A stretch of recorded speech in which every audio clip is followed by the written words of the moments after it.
Hello বন্ধুরা, সবাই কেমন আছো? আশা করি তোমরা সবাই ভালো আছো। আমিও ভালোই আছি। তো আজকে কোনো ব্লগ ভিডিও নিয়ে আসিনি, আজকে এসেছি দারুণ একটা রেসিপি। তো সেটার জন্য প্রথমে এখানে আমি মাছ নিয়ে নিয়েছি, আর তোমরা ভিডিওটা কন্টিনিউ দেখতে থাকো। তো প্রথমে এখানে মাছ নিয়েছি, আর মাছটিকে অল্প হলুদ আর অল্প নুন দিয়ে একটু সময়ের জন্য আমি মেখে রেখে দেবো।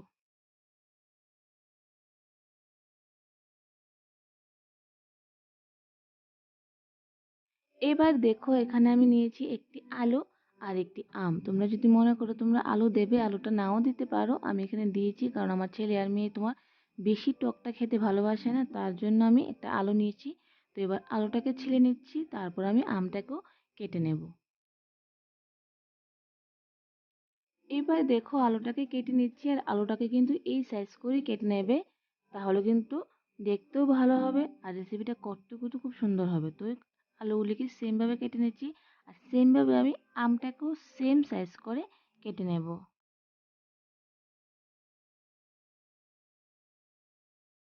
দেখো, আমার আলু আর আম কাটা হয়ে গেছে। এই দেখো, সুন্দর সাইজ করে কেটে নিয়েছি। তোমরা অবশ্যই এটা এইভাবে কেটে নেবে। এবার একটা শিলনোড়া নিয়ে নিয়েছি। এবার এটার মধ্যে দেখো, এখানে নিয়েছি আদা, রসুন আর কাঁচা লঙ্কা। এগুলি আমি পেস্ট করে নেব। তো প্রথমে এখানে আমি কাঁচা লঙ্কা, আদা আর রসুনটাকে একসাথে আমি বেটে নিচ্ছি।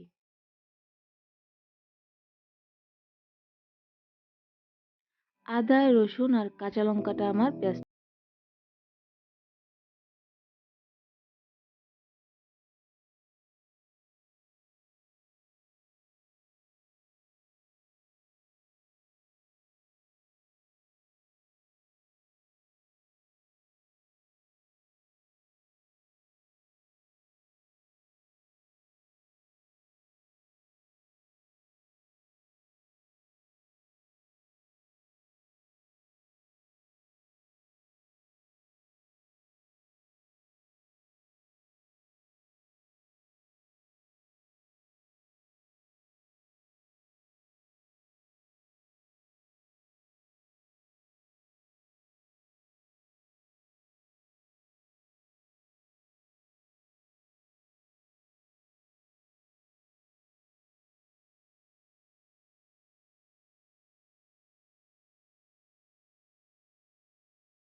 কিন্তু কোনো নুন হলুদ দিতে হবে না, কারণ তেলের মধ্যে অলরেডি তোমার নুন আছে, তার জন্য আমি আর এক্সট্রা করে আর তেল আর হলুদ দেইনি।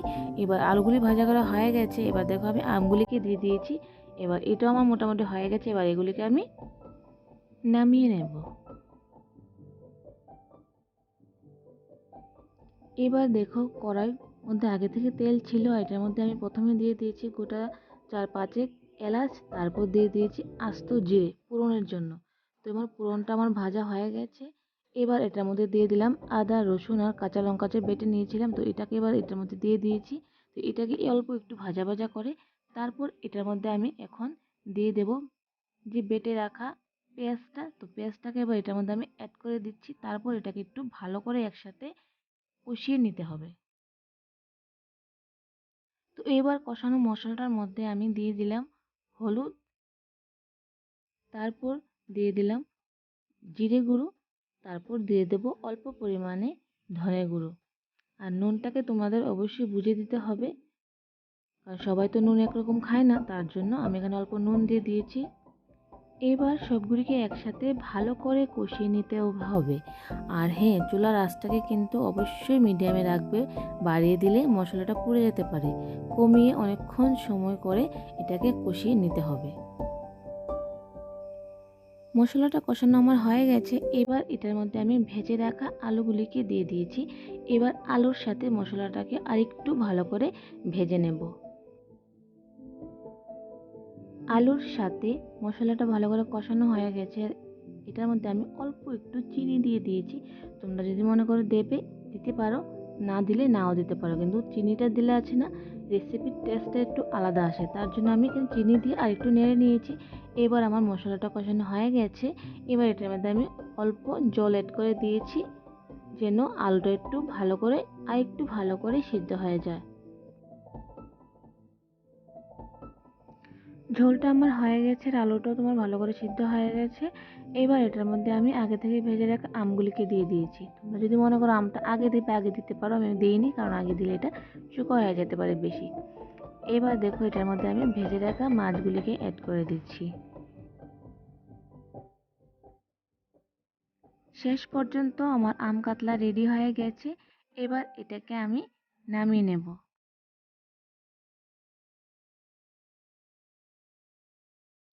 এবার দেখো আম কাতলাটাকে আমি নামিয়ে নিচ্ছি, আর দেখো দেখতে কত সুন্দর হয়েছে না? দেখলেই মনে হচ্ছে যে না, খেয়ে নিই না, ঠিক না? যারা চোখা ভালোবাসে তারা তো অবশ্যই মনে হচ্ছে। তো আজকের রেসিপিটা যদি তোমাদের কাছে ভালো লাগে অবশ্যই কিন্তু লাইক করো, কমেন্ট করো আর অনেক অনেক পরিমাণে শেয়ার করো। তো আজকের জন্য তোমাদের সবাইকে টাটা, আবার আসবো নেক্সট ভিডিও নিয়ে। ততক্ষণে তোমরা সবাই ভালো থেকো।